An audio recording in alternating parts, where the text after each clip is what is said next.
First it was Tamil Nadu, then it was Kerala, and now Karnataka Governor Gehlot has skipped the entire speech. This is spreading like a bushfire. There are very similar symptoms, as you can see, as you can understand. But let's decode the story here for you and look at it from the prism of what does the Constitution say. It's the same playbook played out again across southern states. A clash between power, politics and protocol is unfolding. Non-BJP state governments facing off against governor. What should be a constitutional formality has turned political, and the latest flashpoint is the Karnataka Assembly. 2 lines. That's it. Just 2 lines. Karnataka Governor Thaawarchand Gehlot read before walking out of the Assembly today, sparking chaos and protest on the floor. Congress MLAs shouted, "Shame, shame," as the governor curtailed his cabinet-approved speech in a standoff that has now added Karnataka to a growing list of southern states witnessing a battle over protocol, power and politics. राज्य विधानमंडल के संयुक्त अधिवेशन में आप सभी का हार्दिक स्वागत करता हूं। कुल मिलाकर राज्य की आर्थिक, सामाजिक और भौतिक विकास की गति 2 गुना करने के लिए मेरी सरकार पूरी तरह प्रतिबद्ध है। जय हिंद, जय Karnataka.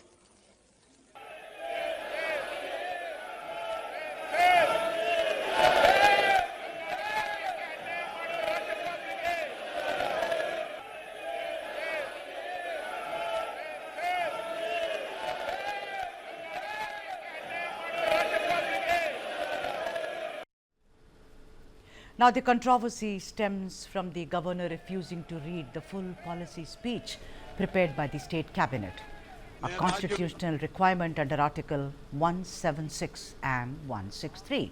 Instead, he read a speech of his own making, prompting sharp protest from Chief Minister Siddaramaiah and his Council of Ministers. Some Congress MLAs heckled the governor inside the House. Congress leader B.K. Hariprasad was seen trying to stop the governor from leaving.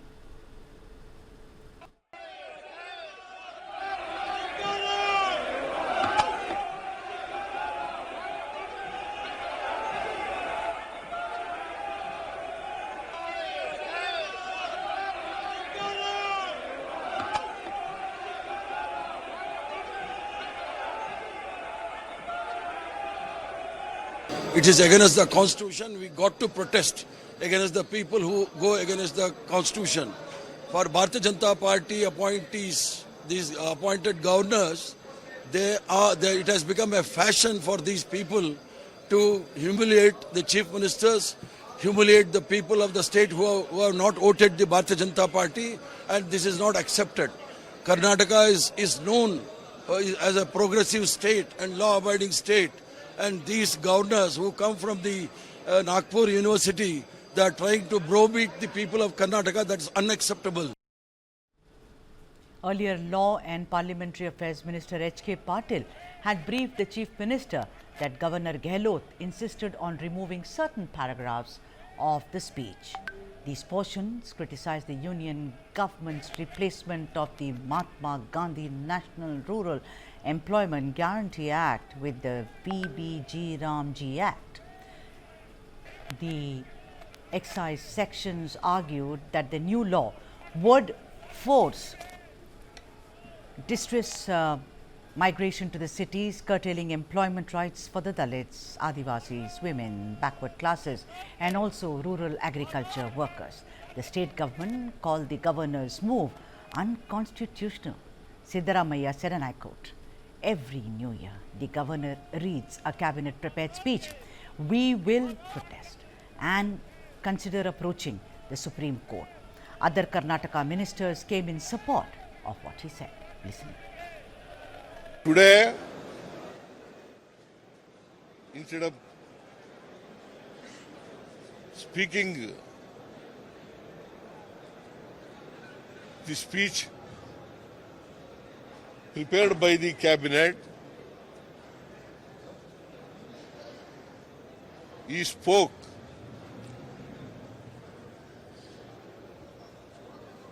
the speech prepared by himself against the constitution, provisions of the Constitution, Indian Constitution. It clearly violates Article 176 and 163 of the Indian Constitution. Therefore, it is not going to be the speech of the governor. He has not discharged his duties as per the Indian Constitution. Something I think should not have happened.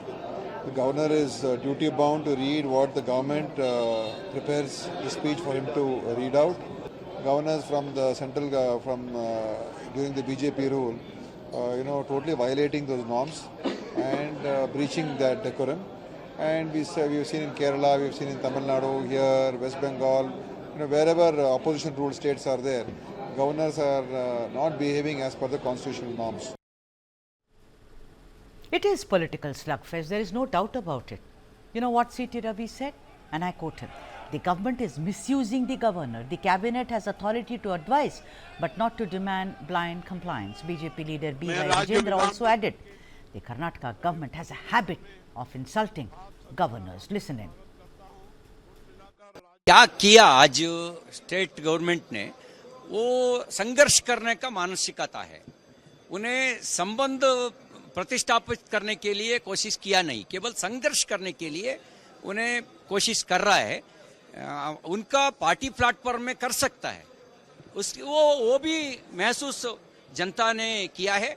उसके बारे में हम वहाँ आईना दिखाने का काम हम करेंगे। His Excellency Governor has done today is right. He has taken the right decision. Yeah. He has done his duty. Whereas the ruling Congress government insulting governor is not correct. Ruling party MLA, MLCs trying to attack His Excellency is totally unconstitutional. So I demand Honorable Chief Justice Siddaramaiah should seek apology regarding the attitude of the ruling MLA and MLC. This is not an isolated incident. Across southern states, governors have clashed repeatedly with non-BJP governments. In Tamil Nadu, Governor R.N. Ravi walked out for the third consecutive year over a disagreement on the order of anthems, refusing the cabinet-approved address. If you look at Kerala, Governor Arlekar skipped portions of the cabinet-approved policy address. From Kerala to Tamil Nadu and now Karnataka, a recurring pattern is emerging. The debate is intensifying over the role of governors, their discretion and the limits of their constitutional authority. Let's debate. We have three guests today. K.V. Dhananjay, who is a senior advocate in the Karnataka High Court and Supreme Court, Satya Prakash, who is vice chairperson and spokesperson for the KPCC, and Ashok K.M. Gowda, who is spokesperson for the BJP in Karnataka. Thank you, gentlemen, for making the time. Dhananjay, good to see you after a long time. Dhananjay, we will look at it from the prism of constitutional. What does the Constitution say? But I just want an opening comment from you, not just as a lawyer, but as one of us, as somebody who's been watching this. Don't you think this is unadulterated politics at its best? In a way, yes, no doubt about it. And this is amusing. This is amusing for several reasons. But nevertheless, there is, of course, a violation of a provision of the Constitution, but the consequences are not what the state government thinks the consequences are. So the state government should move on. It's not a question for them to take to the Supreme Court, because the Supreme Court is itself an organ under the Constitution. It has its own limitations. What the Honorable Governor did was not quite right, but the Governor could have just read what the state government asked the Honorable Governor to read, because in a matter like this, it's not the Governor expressing any opinion. Yes. And the Governor is reading a scripted speech, and while we have a provision of our Constitution which covers all of these aspects, it's important to know that this is essentially a tradition that we've carried over from the House of Commons in UK. And the governor, like the monarch there in UK would do, is to read a scripted speech, and the speech would be congratulatory to the government of the day. And the government of the day might have a number of agendas, and they will, have the monarch or the governor read of all of those agendas. So even if the government of the day wanted to be critical of the central government, the governor could not have identified himself with the central government because the constitution places the governor in a very unique position where he is not really an agent of the center. He is an individual and he is a person of authority. And he could have just read out whatever was there in the script and left it there. At the end of the day, why do we have an opposition? We have an opposition to take the government to task if the government exceeded their mandate. If the government, got the governor to read out things that were somewhat inappropriate. And even otherwise, the government would itself look very small if they forced a person who was bound by tradition to read whatever was given to Right. him to read things that the government ought not to have asked him to, read in the first place. The state would have looked very small. So the governor could have, just shown a mirror to the state, read whatever there was in the script, and then gone away. But the fact that it's happening in three different states, and unfortunately, all three different states are ruled by political parties that are, in opposition to the political party at the center. But, I want to make this very clear.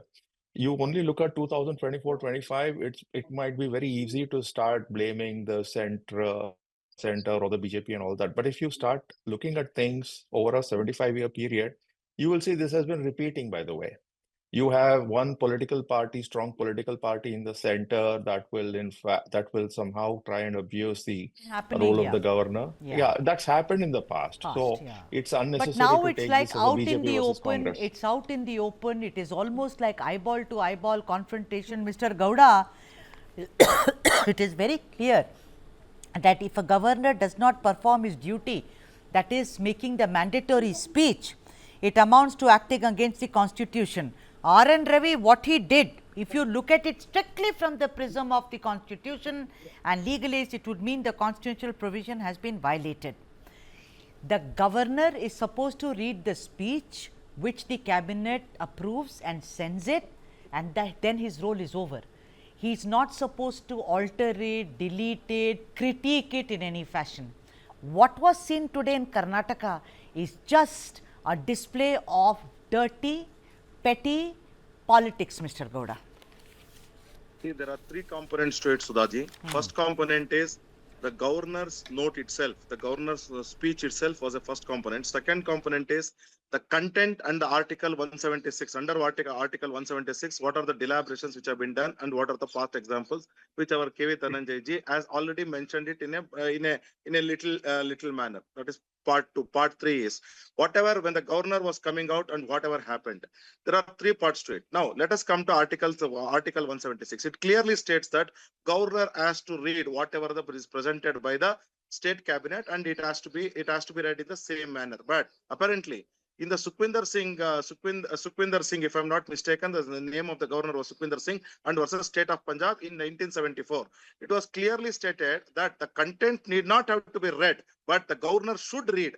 But meaning to say, the first para has to be read and the later paras, because what has happened in the practice, it is not by rule, by a practice, what has happened in Karnataka legislation is, if the governor starts and ends in the matter, and even if you have skipped around several paras, there are 8 objectional paras in the whole of the speech of 48 pages.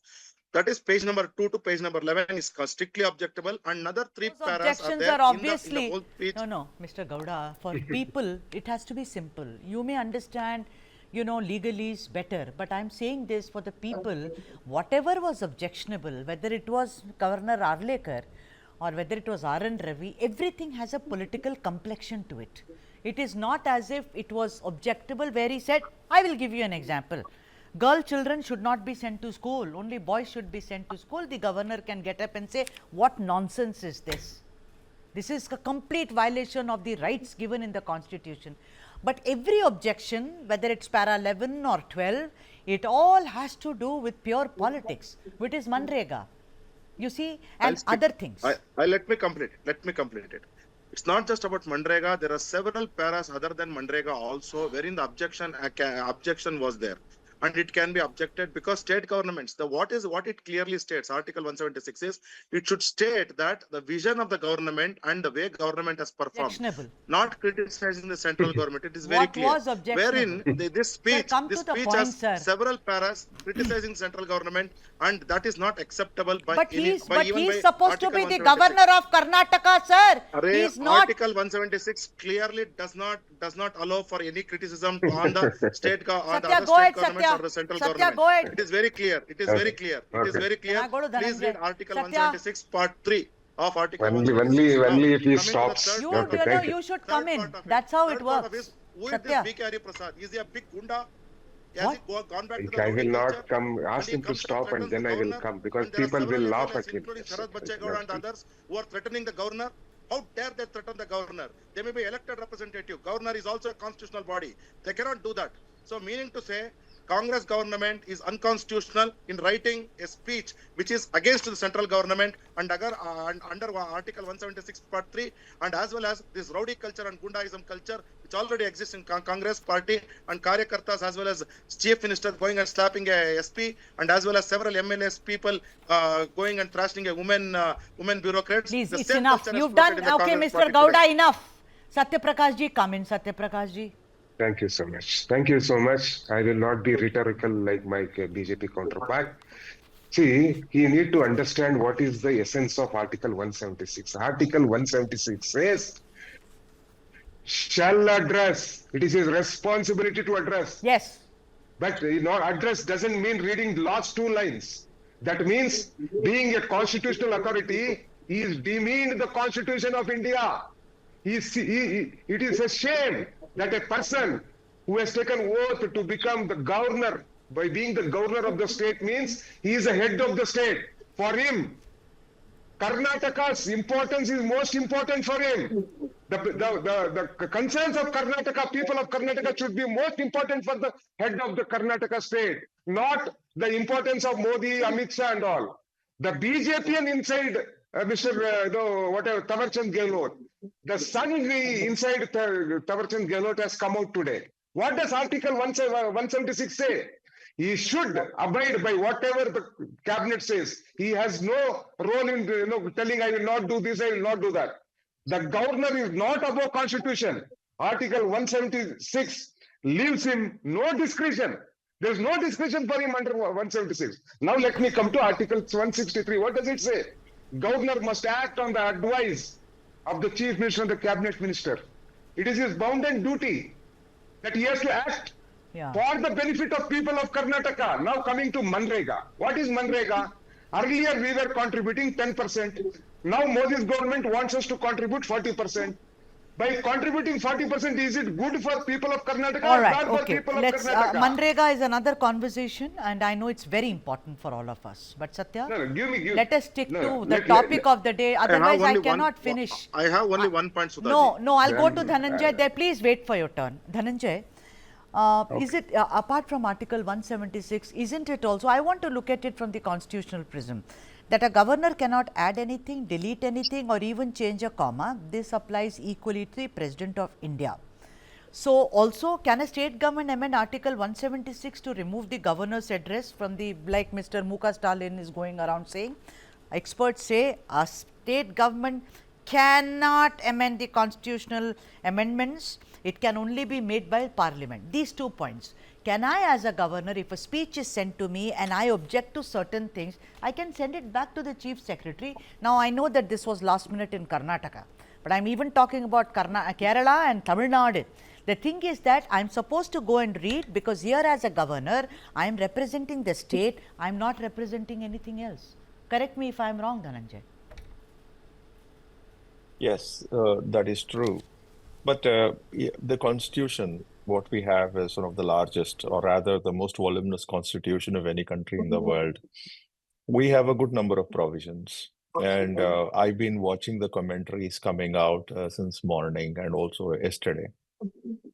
There are people that are saying that, look, if states start ignoring the governor because of all these extreme positions, that the states probably, state governments might as well do away with address by the governor and all of that. It's important to note that the Honorable Governor in this case got an official notification issued in the Gazette under Article 174, Sub-Article 1. This session is only made possible because the governor issued a notification in the Gazette summoning this particular session to happen. So the governor wields an extraordinary position under our constitution.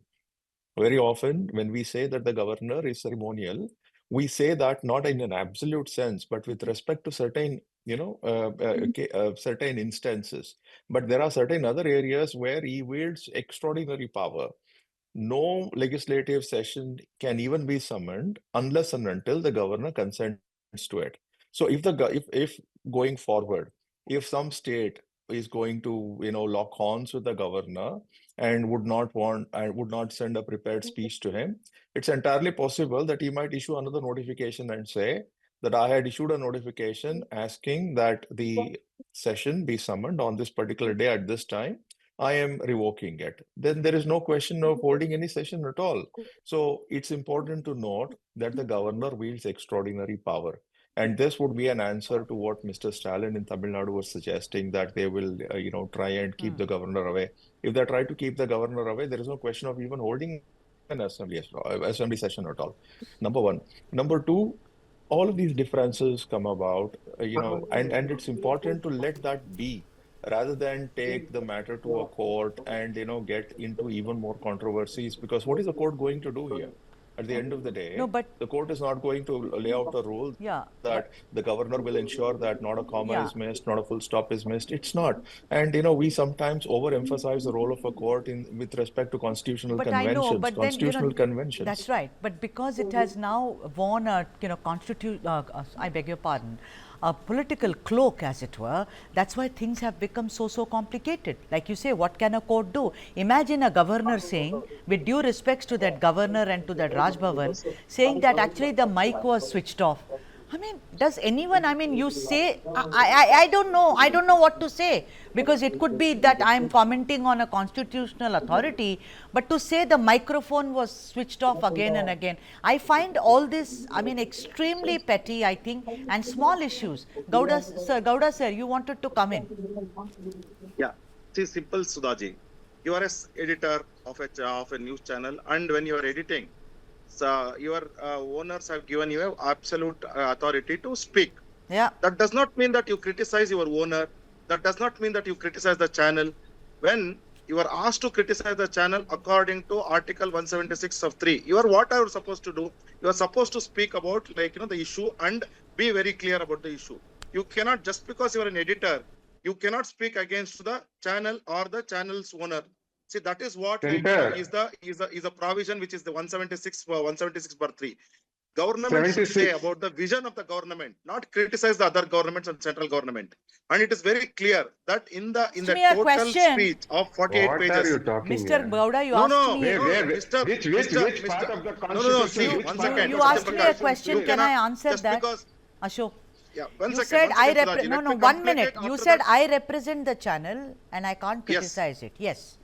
Yes. But if my absolutely. but if my channel wants me to wear Western clothes, which I never wear, but if it wants me to wear Western clothes, I will be in front of you wearing a coat tomorrow, sir. Absolutely, but you cannot criticize. Correct? No? That is a rule which is made by Article 176 Part 3. That is a rule. That's a rule. Will Satya criticize Sidramaya? Satya criticized DK Shivakumar. At least give me some 2 to 3 minutes. Yeah. What there is that comparison is so wrong. What are you talking about? It is a rule. Dhananjay is saying under 176 Part 3. Dhananjay is saying. Satya, you come in after Dhananjay finishes. I can read it for you. The governor is not an employee. Yes. Number one. Number two, the governor would not member of a party. Very often read, I can give you a good number of instances where the states have a problem with the law made by the center because the constitution allows them to have problems. There are some areas where the center can make a law and the state also can make a law over and above that. So if the agenda for any particular session is to, do away with the central law, the state is obviously going to find fault with the central law and then give to the governor a prepared speech where it says it wants to differ from a central law. Now, I can give you one Which, instance, because a lot of common folks are watching it. You take the case of adultery. And under the Indian Penal Code, we had this provision wherein if a male were to have an extramarital affair with a married woman, then he would be punished with a jail time, whereas a woman would be spared. Now, let's assume that's a law because it's a central law. One state had a problem with it, and then they convene a session in which they want to override this. So they are going to give to the governor a prepared speech in which they are going to find fault with the central law. And the governor would say that here is a state that has a problem with the central law and they want to make amends to it. So does it mean that the governor would say that, come on, you just can't, find fault with the central law? That's not so. The governor is not an which employee of article? the center. The governor Okay. is absolutely not an employee of the center. Absolutely. And, this whole concept of the governor getting angry because there is something against the center is quite wrong, is absolutely wrong, because he then lacks independence in that event. There very are, when he is meant Which to act at article of the the aid and, at the aid of the ministers, what does it really mean? It means that he will take into account whatever is in the best interest of the state as expressed by the council. Absolutely. Absolutely. Satya, come in. Satya, you wanted to say something. Which article of the Constitution says His Highness Modi's government cannot be criticized by any state government? I am astonished by the knowledge that my BJP counterpart has. If the central government does any problem, the state government has all the right under the Constitution to say what you are doing is wrong. And whenever it is not governor's personal speech that he is going to give in the session, in the joint session, it is the government's policy. All right, The state government, give me at least 1 minute time. We are in cooperative federalism. What is India? India is union of states. Without Karnataka, there is no India. Without Tamil Nadu, there is no India. Without Kerala, there is no India. So under cooperative federalism, the governor is bound by the decision of the cabinet and the chief minister. As simple as that. And it is not his personal speech that he has to give. It is the government stand that he has to give. And the state government, whenever the central government falters, in the interest of Kannadigas, in the interest of Karnataka, the state government has all the right in this world to criticize the central government. The Constitution gives right to it. And one second, Sudhaji, I'll clarify. There is a little part to it. The only part is, see,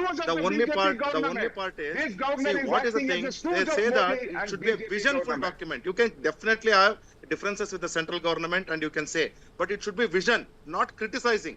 It should be a visionful thing, saying that what are we doing instead of this? For example, in a VBG Ramji, what is the state government proposing? Not criticizing the central government. The same thing with the financial policy of the state government. They should say, what are we doing? Ashok, what is this new moral lessons? What are these new moral lessons that you are giving, sir? Makes no sense. Let's go by protocol. No, why can't we criticize? Why can't we raise questions? Tax devolution. Tax devolution. No, I don't agree. No, sir. No, sir.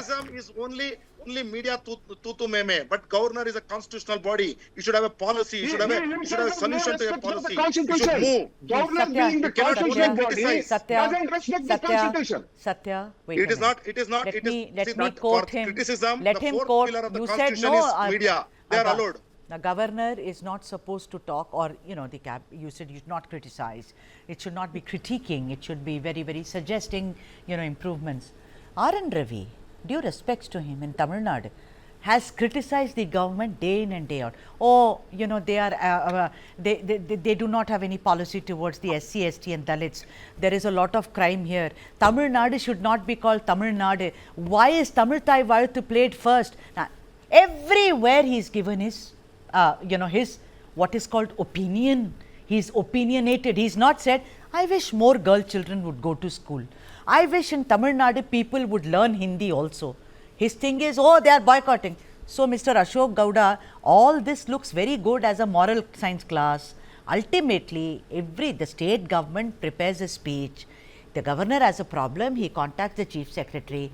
They can sit together, they can perhaps discuss it. Yeah. But the governor cannot possibly say Jai Karnataka, Jai Hind and walk out. I think that is improper, because imagine what Dhananjay said.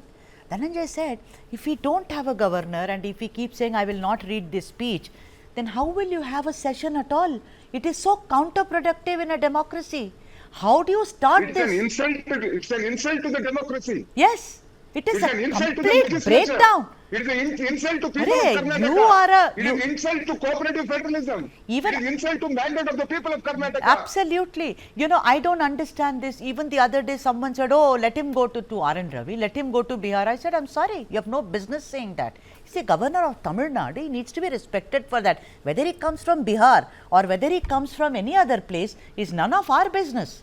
Dhananjay, what is the way out of this? Because now I see, we saw with Arif Mahmood Khan, let's not forget. What happens is, I think there are lots of grey areas in this, Dhananjay. For instance, the governor, how long can he take in giving assent to bills? Now, the Supreme Court has also spoken about it. There seems to be a lot of grey areas. They say, let him pass the bill, he cannot sit on it endlessly. But the point of the matter is that he can return it to the president time and again. Do you think that the constitution needs to be very clear on this? Because what is happening today with 4 governors, actually 6. Ananda Bose, West Bengal, Tamilisai Soundararajan, former Telangana, Arif Mohammad Khan, former Kerala. You also see now R.N. Ravi, you see Mr. Gehlot, and then you see Mr. Arlekar. What is the way out now? Dhananjay. Well, the Supreme Court did intervene once they found out that the Honorable Governor of Tamil Nadu was just sitting on bills that were sent for his consideration without granting assent or even refusing assent. And so they felt that this is a situation which the Constitution did not envisage.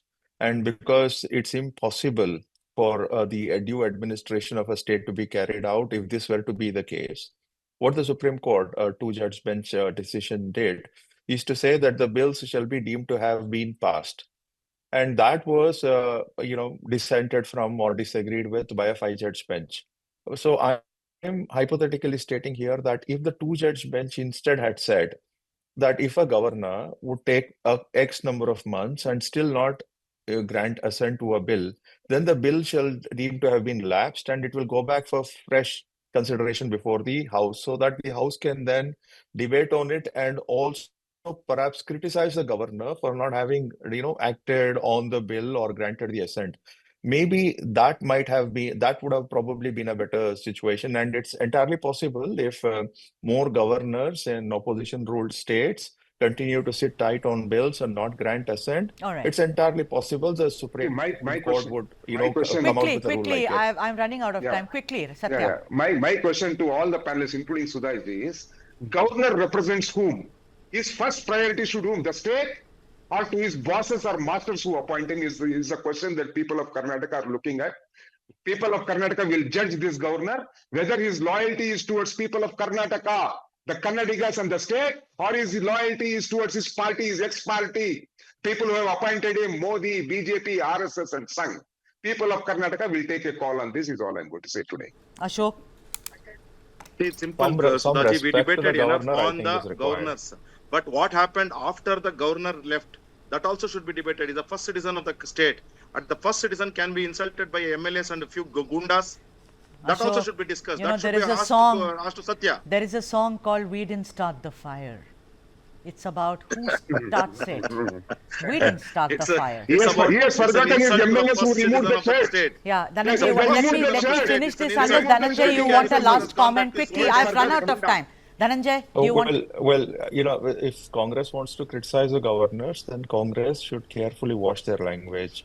And if they are accusing the governor of being political, then it's important for them to address the governor in a very, very respectful manner. And if they don't do that, then it's free for all. That's all. On that note, thank you very much. Let's not make it free for all. We are a vibrant democracy. Respect each other and see what does the Constitution say. We are now on 26. That's what we are all about our Samvidhan.